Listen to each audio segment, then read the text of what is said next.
In the name of the Father, the Son, and the Holy Spirit, one God, Amen. I don't want the fast of the Apostles to come and go without us really focusing on the Apostles. And in particular, we say it's the fast of the Apostles, but this ends on the feast of St. Peter and St. Paul. So we focus mainly on them and their ministry. And there are so many lessons we can learn from them. And I want to challenge you always, when we're in a time of fasting, that we really do look at the feast that's coming and we engage with it, so that we're learning. Engage with the characters, so Apostles, on the Apostles, St. Mary, it's St. Mary. Advent, it's the coming of our Lord Jesus Christ. Lent, it's the crucifixion, the resurrection. There's always something to focus on. You always find, for those of you who don't know, that a fast period is always just a preparation period for a feast that is to come. So I wanted to focus on St. Paul today, and something about his life which we should learn from, and that is how God looks for every person, to what lengths God will go for a person, regardless of the person. We sometimes think we're not good enough for God to make an attempt with us, to make an effort. But if we actually look at St. Paul, we realize that St. Paul, although he was a persecutor of the church, and a good one at that, he was a persecutor of the church, that even he was not left. God searched for him personally. He was going with letters on his way to Damascus to really persecute the church and the Christians there. That was his goal in life. He felt that was his purpose. And he did it, obviously, with dedication. We look at him and we see that he is a dedicated person.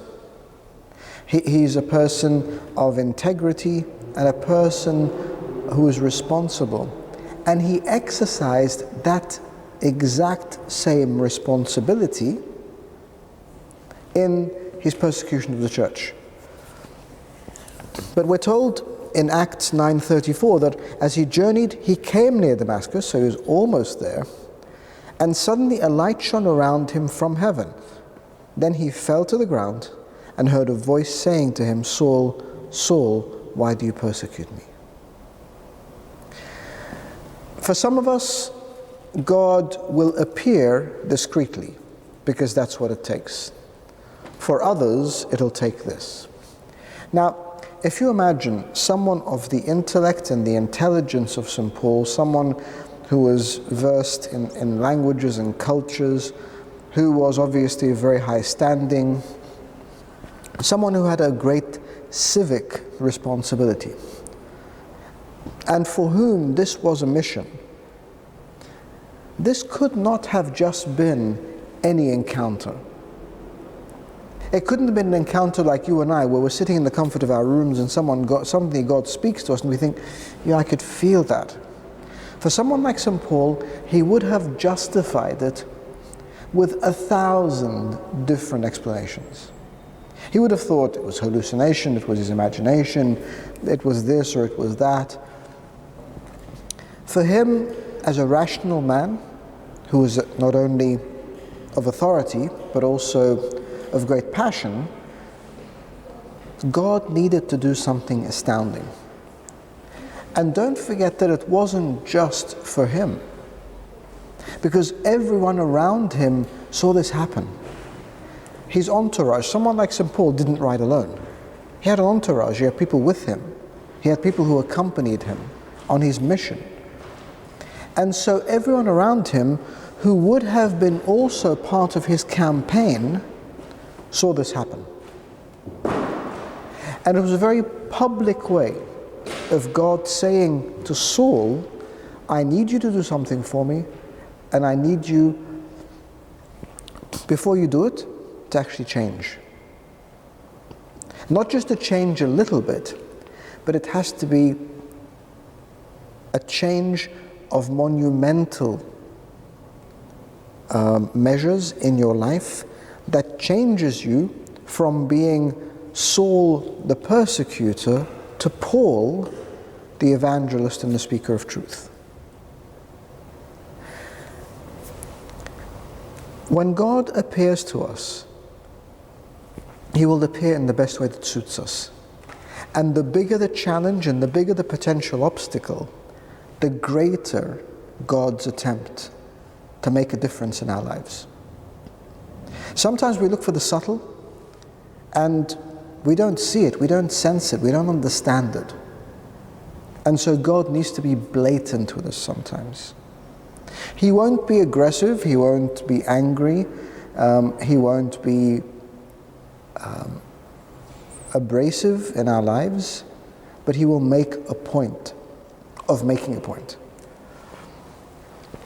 And so if St. Paul, Saul back then, wasn't too lost, then how can we think we are sometimes too lost? How can we possibly think, I'm not good enough for God. God's forgotten about me. God doesn't see me, doesn't know me. We sometimes say that to ourselves because we truly believe it. And if we truly believe it, then we feel a sense of hopelessness. Because if I really think that I am of no value, if I really think that God doesn't care about me, or will not look for me, or will not seek me, then I must be in a very, very bad place.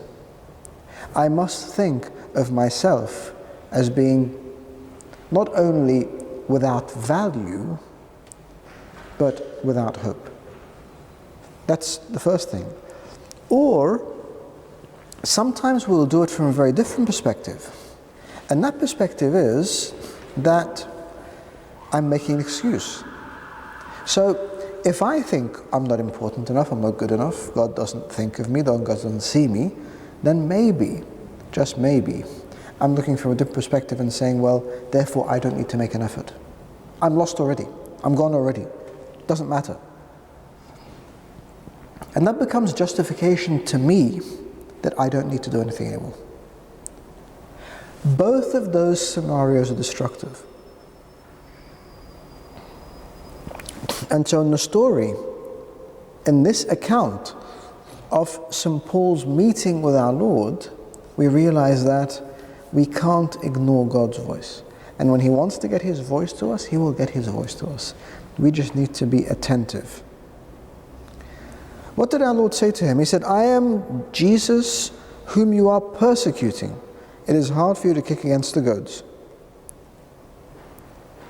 So he, Paul, trembling and astonished, said, Lord, what do you want me to do? Now, Saul was not a man who trembled. Saul was not a man who was astonished. But God touched him in the way that he knew would make a difference to him. And even for him, it changed suddenly. He didn't say, why are you doing this to me? He didn't say, what have I done? It was very clear, because accounts will tell us that he was a very honest man. As Saul, he honestly felt that was his mission, he carried it out. As Paul, he honestly felt that was his mission, he carried it out. So he was an honest man.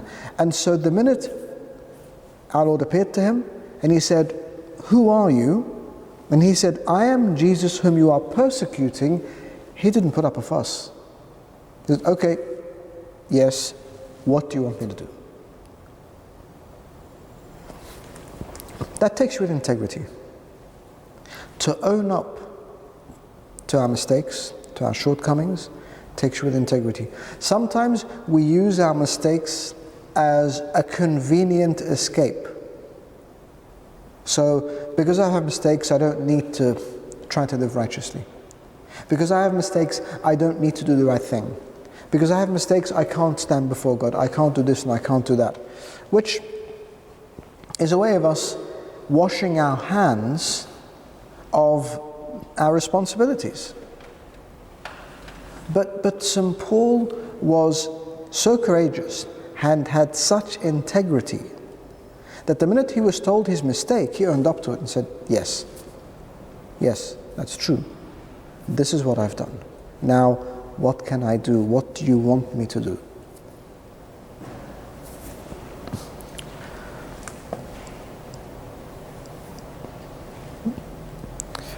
He sent him to Angaelos then, and in Acts 9 we read Ananias saying, Lord, I've heard from many about this man, how much harm he has done to your saints in Jerusalem. Do you really want to work with this man? Do you really want to make an effort with him? This is Saul. I am sitting here 100 miles away, and I've heard of him. I've heard he persecutes your people. I've heard he persecutes your church. I've heard horrible things about him. Do you really want to do anything with this man? Do you think he's worth your efforts? Do you think this is something you'd like to embark on? And sometimes we'll feel the same way. Lord, this guy, seriously? Look at him. His background has been this, or his history has been that, or he's had this sort of lifestyle. And we make those judgments about each other. We look at each other and we judge whether a person is worthwhile or not. And how horrible that is. How horrible that God, who is perfect and pure and righteous and sinless, can look at every one of us and say, you know what? He's a good man. She's a good woman. I can work with her. I can work with him. I'll send them my message and I'm going to be patient. But we, who are sinful and broken and limited, can turn around and say, well, this person doesn't deserve, or this person isn't worthy. The Lord said to him, go, for he is a chosen vessel of mine to bear my name before the Gentiles, King of Israel. Yes, Ananias, I've heard what you've said. I have not only heard it, I have seen it, and I have heard the cries of my people who are being persecuted by him, but it doesn't matter. He is a chosen vessel of mine. Now seriously, if God can choose Saul to be a vessel, anybody can be a vessel.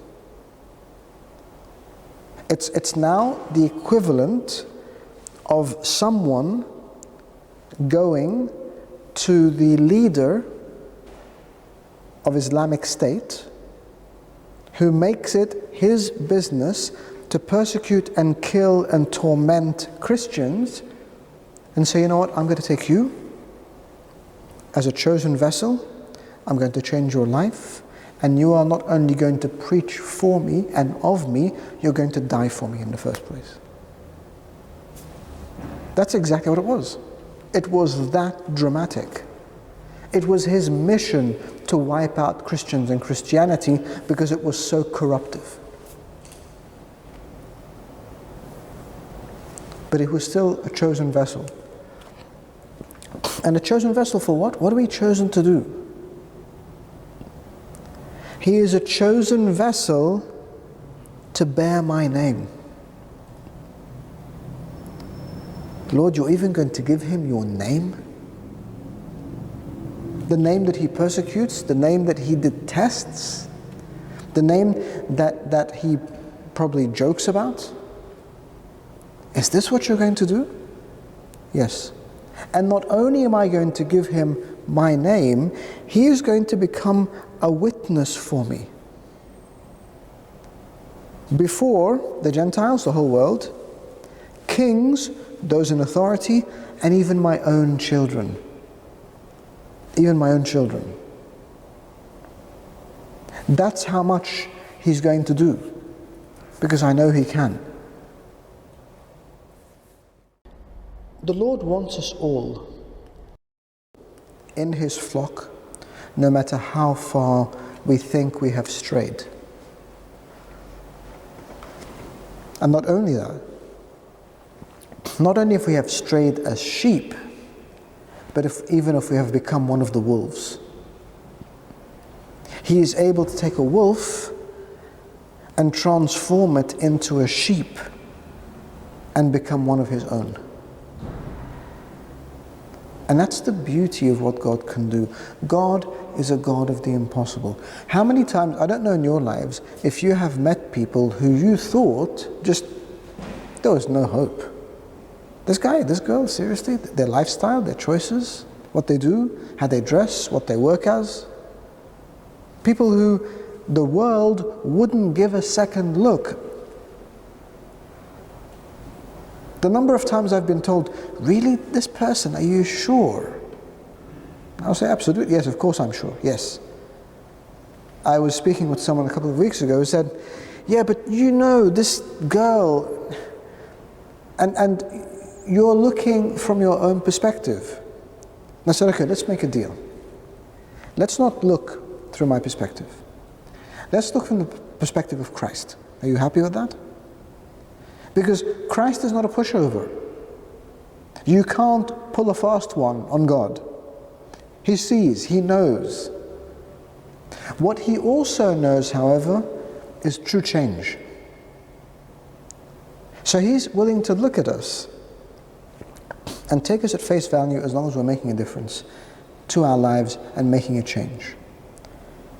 If we're just trying to make a cosmetic, superficial change, he can see through that instantly. But if we're trying to make a real change at the core of who we are, then God is so willing to support us and so willing to accept us regardless. So Maximus the Confessor says, the purpose of God's providence is to unite people who have been separated by evil by means of the right faith and spiritual love. So when God sees someone who has been separated because of their evil, because of evil in their life, because of their choices, whatever it is, he's able to take them and put them back and change them back to where they were by two things. First of all, by faith, putting them on the right faith, believing in the right things, so that they know. Because it's all about faith. It's all about what we believe, because we can only live what we believe. If we have nothing to believe in, then what choices are we going to make, and what are they going to be based on? So first of all, by the right faith, and secondly, through spiritual love. Saying, this is direction, this is the choice, this is what I'm going to call you to do, and no matter who you are, I'm going to love you. And I'm going to love you sincerely, and I'm going to love you genuinely. I'm going to love you because you are my creation, and because you are the one that I have chosen. But you know what? That meeting with Saul, although it apparently blinded him, is what really opened his eyes. It opened his eyes to his own iniquity, to his own sins, to his own flaws and faults. It opened his eyes to what he should be doing. It opened his eyes to what he must leave behind. He could not be Saul and Paul at the same time. And sometimes we try to be. Sometimes we try to be a little bit this way and a little bit that way. So I'll let go of a little bit, but then I'll hold on to the rest. You can't. You know, if we're middle of the road, then yeah, we can try to do that, and it doesn't really work anyway.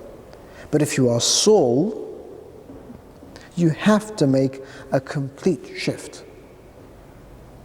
If you are St. Moses the Strong, if you're St. Mary of Egypt, if you're St. Augustine, if you are the people whose lives were totally off the rails, you can't live in two camps. And so you have to make a change. And for this reason, we read in Acts 9:18, immediately there fell from his eyes something like scales, and he received his sight at once. He didn't just receive sight through his organs. It wasn't just physical. It was a spiritual sight as well. And the spiritual sight is great because it not only looks outward, it looks inward. It sees the world, but it also sees us. It sees inside myself. And it's only by seeing inside myself that I have any hope at all of changing things. It's only by seeing inside myself that I can assess properly. You know, until that time, Saul thought he was doing exactly the right thing. But it took this for him to be able to say, well, I've thought about my life. I've thought about you, Lord, whom I have persecuted. I've thought of all the people I've tormented, all the people I've wronged, people I've killed, people I was going to kill. And this is not me. This isn't me. I'm changing. You've changed me. But I'm going to continue in this road, on this road. I'm going to continue in the message you have given me.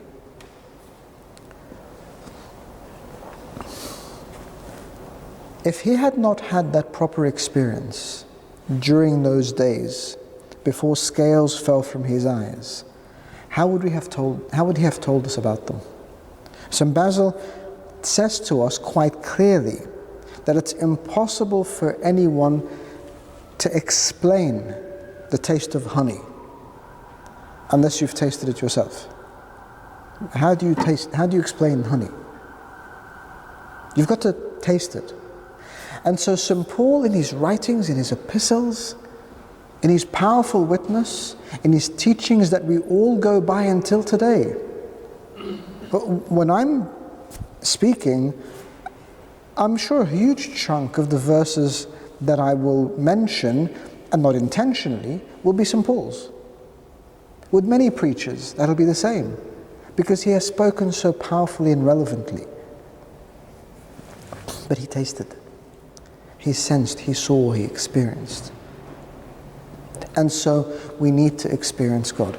Now, we're not going to have a Damascus Road experience. Hopefully you don't have to go blind. But take the time out to be instructed. He went to Ananias to learn. You have people in your lives. You have your confession fathers, your spiritual guides. You have your servants. You have good, faithful friends who can help you. Let's face it, Christian living and Christian teaching is not just the work of clergy.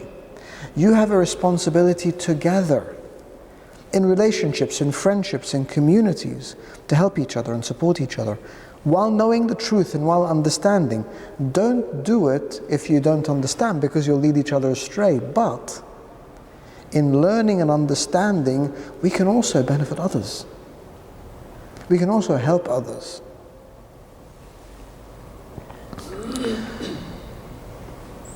There's one question, though, I want to ask you. When we see this change in people, and I'm looking now from our own perspective, seeing someone, assuming that we are good, God-fearing, loving people. If we see someone come in the church, whether this person is already a member of the church who has just lapsed, or someone new who is coming in, either way, if we look at this person, and let's assume, for argument's sake, this person is actually as bad as we think. Absolutely, gotten up to whatever we think, whatever we know, it's not just speculation, it's truth. Are we ready to accept them? Because we're told that in Acts 9:26, when Saul had gone back to Jerusalem, he tried to join the apostles, but they were afraid of him and did not believe that he was a disciple. They weren't willing to give him the benefit of the doubt. Now, at the time, you'd say maybe, okay, that was wise. But that was Saul we're talking about. I'm sure that anyone we meet, anyone we know is not going to be Saul. Someone you know or meet has not commissioned and actually stood over and watched the stoning to death of a fellow Christian. We're talking about people who may have made the wrong choices in life. Are we willing to accept them? Are we willing to have our churches open as places of sanctuary? Because the church is a sanctuary. The church is a place where people come when they need a safe haven. We often look, and it's not just our church, I look at many churches, and there is sometimes a parochial, territorial feeling of, why are you coming into my space? This is my church. Well, actually, no, it's not. It's not. It is your church partially, but first and foremost, it is the sanctuary for all. It is God's house. It is God's home. For all intents and purposes, it's a hospital. It's a place of healing and recovery. Are we just willing to stand at the doors of our church and say, well, actually, yeah, you're fit and you're healthy, come in. You're great. No, you dress well, you obviously have the right job, have the right career, you have the right makings of a good person. Of course, you come in. Well, two problems with that. First of all, you can't judge people by the way they look, or even by their histories, because God changes and transforms. Secondly, if someone put you up to that same scrutiny, would you walk in? If someone stood there and looked at me walking in saying, hang on, wait, your life, your deeds, your choices, would I make it in? The only one who has the right to stand in that place and make that judgment is God himself. And if he was going to stand and make that judgment only with his justice, none of us would walk in. But it is because he also looks at us mercifully that we're able to enter. And so what we need to look from the other side. Okay, we've seen St. Paul, and I want us to take that as a lesson.